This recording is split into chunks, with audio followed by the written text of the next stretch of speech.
Halo Sobat Football Lovers, kembali lagi di channel Bal News 2. Nah, kali ini di channel ini kami membahas berita seputar olahraga sepak bola. Dari mulai berita timnas Indonesia, informasi Liga Indonesia, informasi Liga seputar internasional. Bagi kalian yang belum subscribe channel ini, bisa langsung di subscribe dan nyalakan loncengnya agar kalian tidak ketinggalan video terbaru dari kami. Baiklah, langsung saja kita masuk ke video pembahasannya. Hasil akhir Timnas Indonesia versus Korea Selatan dan keputusan hebat Erick Thohir. Berita pertama, alhamdulillah laga Timnas Indonesia versus Korea Selatan telah berakhir dan semoga Timnas Indonesia bisa mengambil pelajaran dari laga ini ya.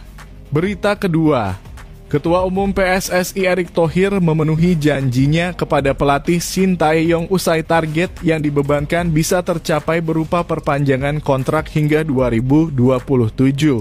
Sebelumnya, Shin Tae-yong sukses membawa timnas Indonesia untuk kali pertama lolos ke 16 besar Piala Asia 2023.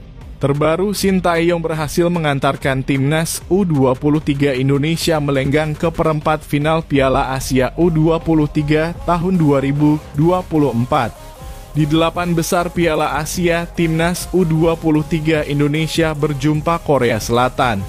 Ya, saya komitmen, apalagi dalam kesepakatan terakhir, yakni harus mencapai target 16 besar Piala Asia dan perempat final Piala Asia U23. Coach Shin bisa mencapainya. Jadi kita lanjutkan kerjasama antara PSSI dengan Coach Shin, ucap Erick Thohir.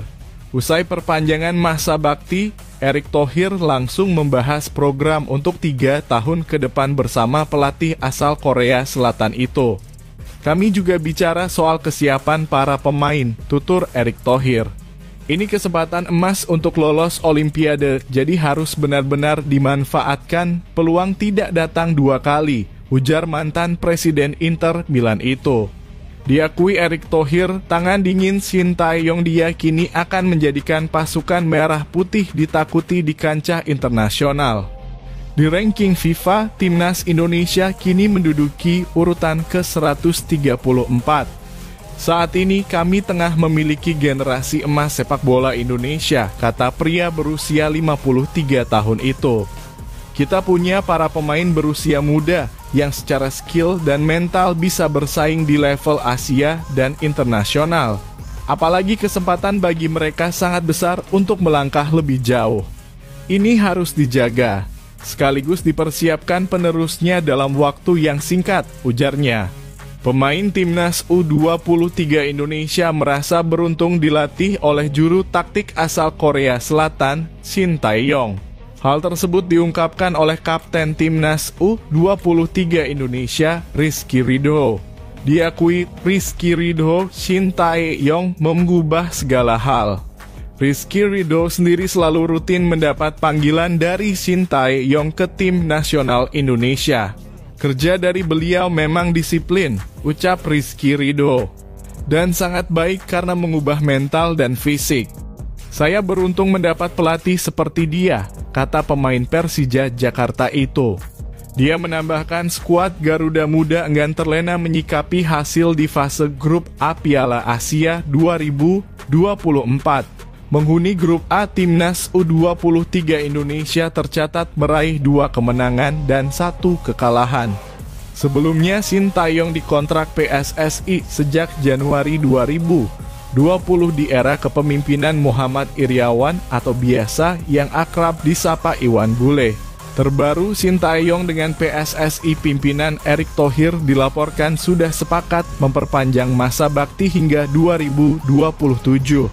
Pelatih Heerenveen Van Wonderen meyakini Nathan Chuaon akan mendapatkan pengalaman hebat di timnas Indonesia U23 versus Korea Selatan pada perempat final Piala Asia U23 tahun 2024. Heerenveen rela melepas Nathan kembali ke timnas Indonesia U23 untuk bermain di perempat final Piala Asia U23 tahun 2024 menghadapi Korea Selatan. Pelatih Heerenveen Van Wonderen akhirnya rela melepas Nathan Chuaon kembali ke timnas Indonesia U23 karena dia meyakini sang pemain akan mendapatkan pengalaman hebat di laga timnas Indonesia U23 versus Korea Selatan pada perempat final Piala Asia. Kami mendatangkan Nathan selama jeda musim dingin karena kami ingin bala bantuan di belakang Mats Kohler di posisi itu, kata KS Van Wonderen dikutip dari Fan Online. Di sisi lain, kita tidak bisa membayangkan betapa besarnya sepak bola dan turnamen di negara itu Indonesia. Nathan mungkin duduk di bangku cadangan bersama kami selama 90 menit melawan PSV, sementara dia bisa mendapatkan pengalaman hebat di Indonesia. Itulah untungnya dari keputusan yang telah kami buat, kata Van Wonderen menambahkan. Kini Nathan sudah kembali bergabung dengan timnas Indonesia U23 di Qatar.